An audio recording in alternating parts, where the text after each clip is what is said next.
Je vais vous montrer qu'un gaz est beaucoup plus soluble à température basse qu'à température élevée. Et le gaz qui nous intéresse ici, ça va être le dioxyde de carbone, car nous allons pouvoir aussi parler de réchauffement climatique.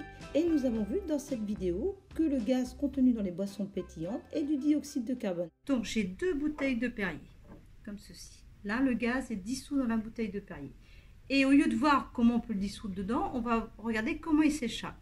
On va le mettre dans un cristallisoire rempli de glace. Je vais mesurer la température ensuite.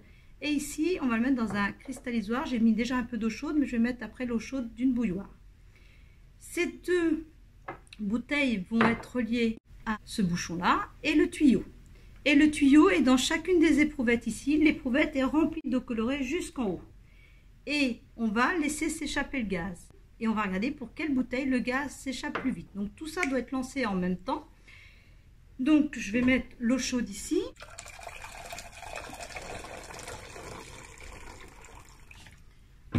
On ouvre les 2 bouteilles. Ici et ici. On met dans l'eau froide, dans l'eau chaude, puis un petit peu plus. Et on bouche en même temps, en fait. On essaye de boucher en même temps.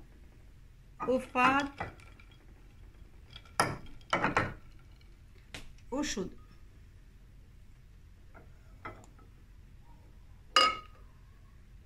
Voilà. Donc le gaz va s'échapper. Vous savez tous que quand on laisse une bouteille de Perrier ouverte, le gaz au bout d'un moment s'échappe. Là, c'est comme s'il était dans le frigo. Là, la bouteille est plus qu'à température ordinaire, c'est-à-dire que la température est plus forte ici que la température extérieure. Donc là, on a une eau qui doit être dans les, on va la mesurer tout à l'heure, dans les 70-80 degrés, quelque chose comme ça. Et on laisse la bouteille de Perrier dans ces 2 cristallisoires. Alors, le gaz, une fois qu'il va s'échapper, il va aller dans le tuyau ici. Comme il est, là je vois des petites bulles qui arrivent, ça commence à arriver ici. Ça y est, une première petite bulle. Le gaz étant plus léger que le liquide, il remonte dans l'éprouvette. Donc voici le dispositif. L'eau froide ici avec les glaçons, l'eau chaude ici, les 2 éprouvettes remplies d'eau et le dioxyde de carbone s'échappe ici, arrive ici et remonte et chasse l'eau puisqu'il est plus léger que l'eau. En regardant la quantité de gaz récupéré ici et ici, on va pouvoir savoir dans quelle bouteille il s'échappe le plus vite et ainsi savoir s'il est plus soluble à chaud ou à froid. On reprend l'expérience. Voilà, donc là, je vais vous donner 1, 2, 3, 4. Ici, j'ai encore rien vu. Donc déjà, vous avez la réponse. Donc de l'autre côté, ici, donc on a l'eau chaude. Et regardez, on voit très bien les bulles de gaz. Top. Top, c'est toutes les secondes à peu près. Ici, rien du tout. C'est-à-dire que le gaz qui est dans la bouteille de Perrier, qui elle est dans le cristallisoire d'eau très froide, pour l'instant il ne s'échappe pas. Regardez, les 2 en même temps. On voit les bulles ici et ici, il ne se passe rien. Voilà. Et on voit aussi au niveau là, on a rempli beaucoup de gaz déjà ici et ici. Dans l'autre, rien du tout pour l'instant. Donc voilà, on va filmer ça de plus près. On va mettre un fond noir. On va installer tout ça. Allez, j'accélère un petit peu la vidéo. Donc, regardez bien ici. Voilà, on a environ presque 2 cm de gaz. Ici, toujours rien.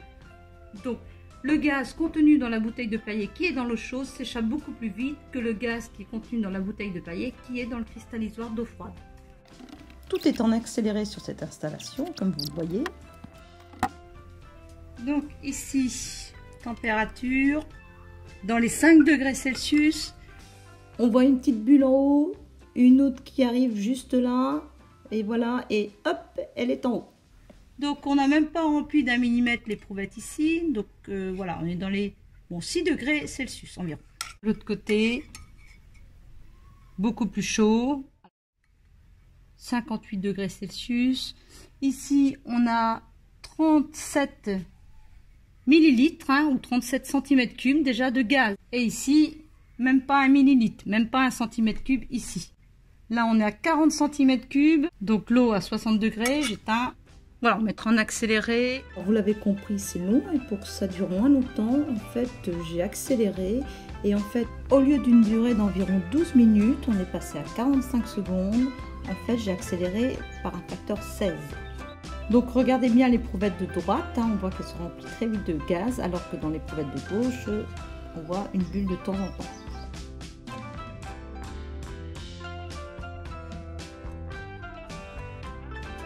Et en fait, je suis partie faire autre chose et vous allez voir, je reviens dans la salle pour voir où ça en est. On va refilmer de près. Ici, l'éprouvette s'est complètement remplie pratiquement. On a dépassé les 100 cm3.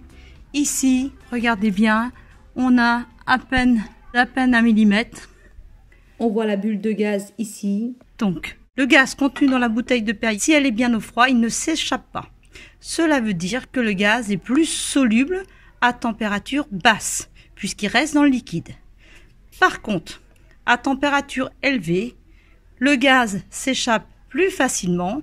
Cela veut dire qu'il est moins soluble quand la température est élevée. En fait, regardez, les bulles, elles sont à l'extérieur. Voilà, vous avez vu la bulle. Donc, ça veut dire que l'éprouvette est complètement remplie, alors qu'ici, très peu. Donc, voici le résultat quelques minutes après. Alors, ce qui s'est passé ici dans le cristallisoire rempli d'eau froide, très peu de gaz s'est échappé. Ça veut dire que le gaz s'échappe moins facilement quand l'eau est froide. Ici, beaucoup de gaz s'est échappé et ça veut dire que le gaz s'échappe plus facilement quand l'eau est chaude. Et donc, le dioxyde de carbone est moins soluble dans de l'eau chaude que dans de l'eau froide. Alors, vous savez tous qu'une bouteille de Perrier, une fois qu'elle a été ouverte, elle n'est plus sous pression. Ici, c'est à pression atmosphérique et donc les bulles de gaz vont s'échapper. Vous savez, comme on vient de le voir, mais vous le saviez déjà, qu'en fait, une bouteille de Perrier va mieux se conserver si vous la mettez dans le frigidaire. Elle va mieux se conserver puisque le gaz est plus soluble et donc ne va pas s'échapper. Par contre, si vous la laissez à l'air ambiant, eh bien, au bout d'un moment, il n'y aura plus de gaz. Alors ici, c'est censé représenter l'océan ou une mer. J'ai représenté les molécules de dioxyde de carbone ici, dans l'atmosphère. On sait que le dioxyde de carbone est un gaz à effet de serre, c'est lui qui accentue le réchauffement climatique, avec d'autres gaz également. On sait aussi qu'il y a du dioxyde de carbone qui est dissous actuellement dans les océans. C'est d'ailleurs ce qui acidifie les océans. J'ai représenté les molécules de dioxyde de carbone dissoutes ici. La proportion n'est pas du tout correcte, c'est juste une représentation. Maintenant, nous venons de voir que si les océans se réchauffent, du fait de la présence de dioxyde de carbone dans l'atmosphère, donc il y a le réchauffement climatique, les océans sont donc actuellement en train de se réchauffer et on a vu que les gaz sont moins solubles. Et donc le dioxyde de carbone sera moins soluble dans l'eau et il y en aura moins. Qu'est-ce qui va se passer? C'est que toutes ces molécules de dioxyde de carbone, au lieu d'être dans l'eau, on va les retrouver dans l'atmosphère. Et donc, elles vont accentuer encore plus le réchauffement climatique et les océans vont se réchauffer encore plus. Voilà un des cercles vicieux du réchauffement climatique. Je vous le remontre en image.